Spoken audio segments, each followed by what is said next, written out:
Selamat datang di Virtual Spoiler. Jangan lupa like, komen, subscribe, dan follow. Chapter 687, Petugas Penegak Hukum.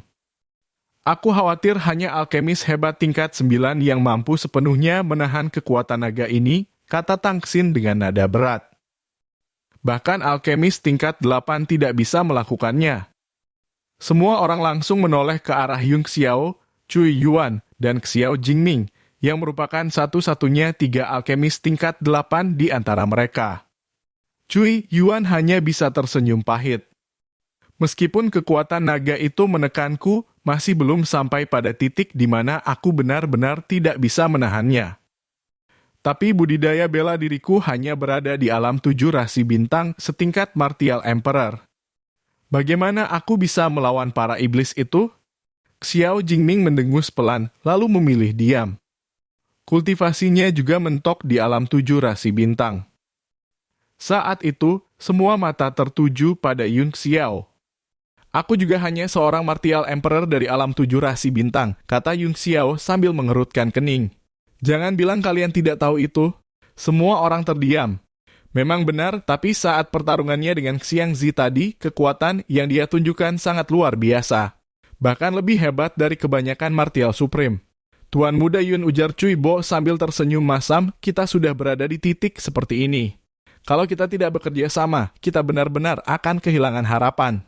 Anda satu-satunya yang memiliki kemungkinan untuk mematahkan formasi ini. Saya harap Anda bisa melihat gambaran besarnya. Yung Xiao menghela napas lalu berkata dengan dingin, kalau langit runtuh, pasti akan ada orang tinggi yang menopangnya. Tapi aku bukan orang itu. Jadi apa yang perlu dikhawatirkan?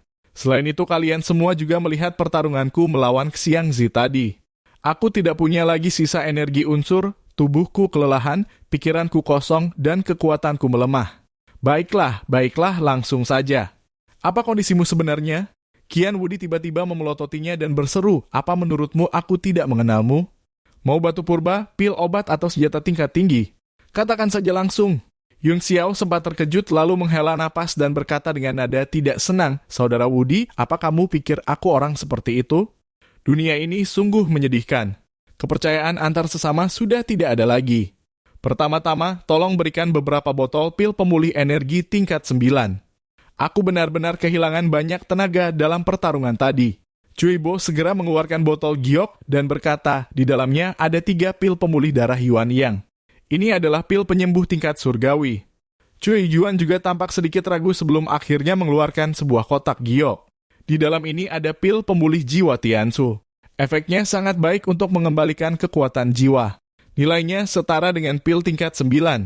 Barang bagus, kata Yung Xiao dengan wajah puas. Ia segera mengambil kedua botol itu, menuang 1 butir pil pemulih darah Yuan Yang dan menelannya bersama pil pemulih jiwa Tiansu. Seketika, tubuhnya dipenuhi gelombang energi yang menyala. Energi esensi dan kekuatan jiwanya mulai pulih dengan cepat. Memang pantas disebut harta langka. Gumamnya sambil tersenyum. Ia lalu melirik orang-orang di sekitarnya dan mengerutkan kening. Bagaimana dengan kalian? Jangan bilang kalian semua cuma ingin membiarkan tokoh harta karun ini yang keluar biaya, sementara kalian tinggal menikmati hasilnya. Jangan bilang kekuatan fisikmu belum pulih. Seruk Su Danhe dengan kesal. Kamu kan baru minum 1 dari 3 pil yang diberikan oleh Cui Bo. Apa masalahmu? Yung Xiao mengerutkan kening. Memangnya kenapa kalau aku minum 1 atau 2? Ini soal semangat persatuan dan melihat keadaan secara menyeluruh. Kalian ingin aku bertarung sampai mati di luar sana, sementara kalian semua hanya berdiri menonton dari belakang? Hatiku sungguh dingin. Qian Wudi memegang kepalanya, pusing sendiri. Baiklah, semuanya. Ayo keluarkan sedikit harta kita. Saat ini, biarkan saja dia bicara sepuasnya. Kita harus memilih mana yang lebih penting, kekayaan atau nyawa. Ia membuka tas penyimpanan miliknya dan melemparkannya begitu saja tanpa melihat isinya. Kalau saatnya tiba, teman-teman dan orang yang kalian cintai akan ikut pergi ke sisi lain bersama kalian. Jangan kira kalian bisa selamat sendirian dari bencana ini. Kamu tidak perlu khawatir soal itu. Yung Xiao terkekeh pelan.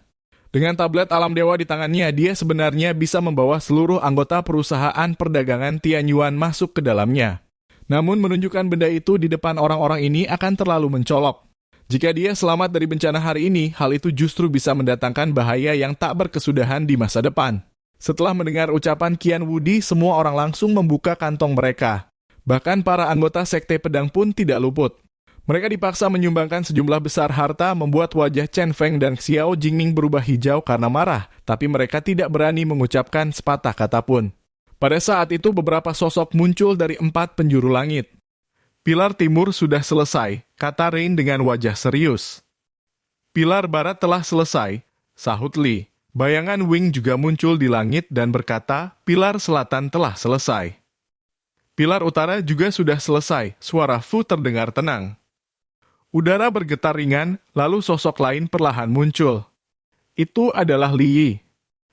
Wajahnya terlihat dingin dan acuh tak acuh. Dengan nada datar, ia berkata, hancurkan 4 formasi transportasi antar provinsi di luar kota. Perkataan itu terdengar seperti malapetaka di telinga anggota Serikat Pedagang. Meski mereka belum memahami sepenuhnya arti dari keempat pilar obsidian, mereka tahu bahwa penyelesaiannya bukanlah pertanda baik. Terlebih lagi, ketika Li Yi menyebut formasi transportasi antar provinsi telah dihancurkan, hati mereka langsung tenggelam.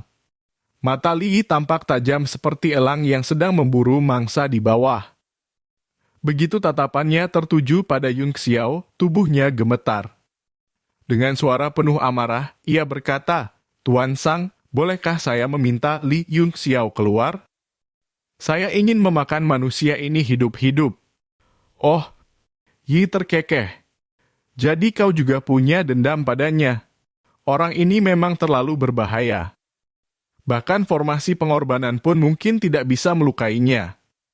Tapi nanti kamu akan punya kesempatan untuk menyerang. Hah? Dia sekuat itu? Xiang Zi yang sejak tadi diam, akhirnya angkat bicara. Matanya penuh dengan rasa tidak percaya. Richard hanya tersenyum dan tidak berkata apapun. Ia tahu Yung Xiao memiliki tablet alam dewa. Selama Yung Xiao bersembunyi di dalamnya, bahkan roda Jushi tidak akan bisa menembus kekuatan dari dunia itu sekuat apapun formasi yang digunakan. Namun, selama bola army lari miliknya diperbaiki, ia yakin memiliki kekuatan untuk membunuh Yung Xiao.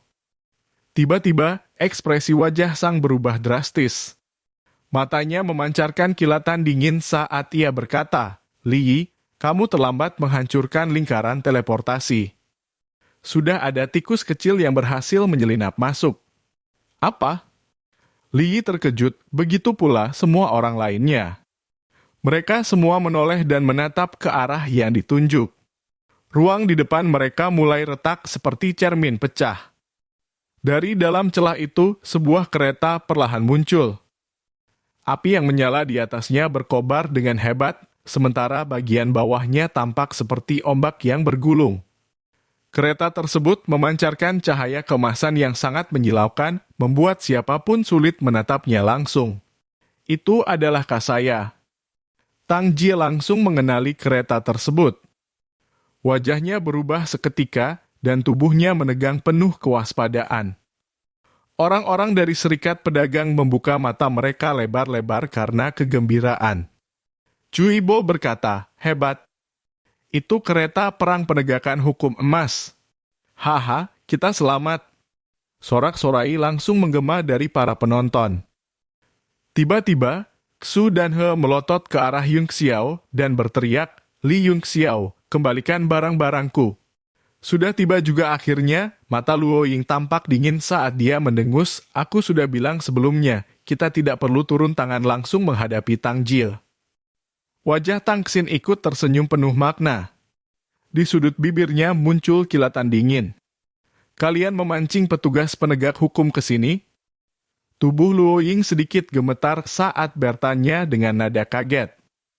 Tang Xin menjawab dengan nada dingin, Tang Jie sudah bersekongkol dengan iblis besar. Masalah sebesar ini tentu saja harus segera dilaporkan ke zona suci. Begitu dia memilih berpihak pada ras iblis, dia bukan lagi anggota 4 sekte ekstrem. Mulai sekarang, dia adalah musuh bersama seluruh dunia. Dan musuh dunia sudah sewajarnya dilenyapkan oleh para pemimpin dunia. Tubuh Luo Ying terasa membeku setelah mendengar penjelasan itu. Tidak ada lagi rasa persaudaraan di antara mereka. Dua bersaudara ini benar-benar telah menjadi musuh satu sama lain. Wajah Tang Xin terlihat lembut saat berkata, "Paman Luo Ying, aku khawatir ayah juga terlibat dalam urusan iblis besar ini. Kalau sampai terjadi sesuatu, aku hanya bisa berharap paman bersedia memikul tanggung jawab untuk mewakili 4 sekte ekstrem." Wajah Luo Ying terlihat kelam. Ia tidak mengatakan apapun dan tak seorang pun tahu apa yang sedang dia pikirkan. Cao Chong kemudian berkata sambil tersenyum, "Tuan Muda Tang Xin, Anda telah menempatkan kebenaran di atas hubungan darah. Anda menyelamatkan semua orang dari bahaya. Itu tindakan yang sangat mulia. Kami akan mendukung Anda sepenuhnya." Tang Xin sangat senang. Ia menangkupkan tangan dan membungkuk, "Terima kasih semuanya." Ucapan Cao Chong jelas mewakili posisi geng Uang yang kini mendukung Tang Xin tanpa syarat. Namun dari atas langit, Tang Jia menatap ke bawah dan berkata dengan suara dingin, "Dasar sekumpulan semut. Jangan terlalu cepat merasa senang. Jadi bagaimana kalau mereka adalah petugas penegak hukum dari wilayah suci? Mereka datang ke sini, tapi mereka tidak akan pernah bisa kembali." Di atas kereta emas, berdiri 3 pria dengan baju zirah lengkap. Tatapan mereka tajam dan penuh tekanan. Pria di depan menggenggam gagang pedang di pinggangnya dengan tangan kiri dan berkata lantang, "Beberapa hari yang lalu, kami menerima laporan bahwa Tang Jia dari 4 sekte ekstrem telah bersekongkol dengan ras iblis untuk mengguncang benua. Ternyata laporan itu benar. Sekarang setelah kami tiba, menyerahlah. Ikuti kami kembali ke wilayah suci dan terima hukuman yang pantas." Sang memandangi mereka sekilas dan berkata santai, "Itu hanya 3 martial sovereign tingkat rendah. Selesaikan saja ini dengan cepat. Jangan sampai formasi Jushi terganggu." Tang Jie menyeringai dan berkata, "Serahkan pada 4 sekte ekstrem.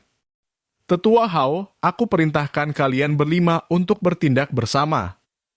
Akhiri pertempuran ini secepat mungkin."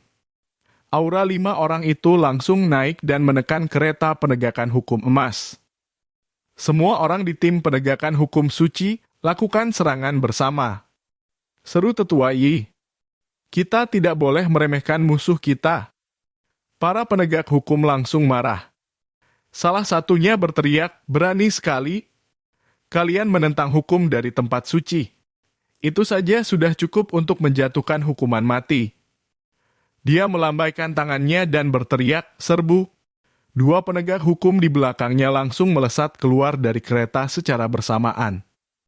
Masing-masing memegang pedang panjang yang bersinar dingin. Mereka menukik ke arah kelompok 5 orang sekaligus.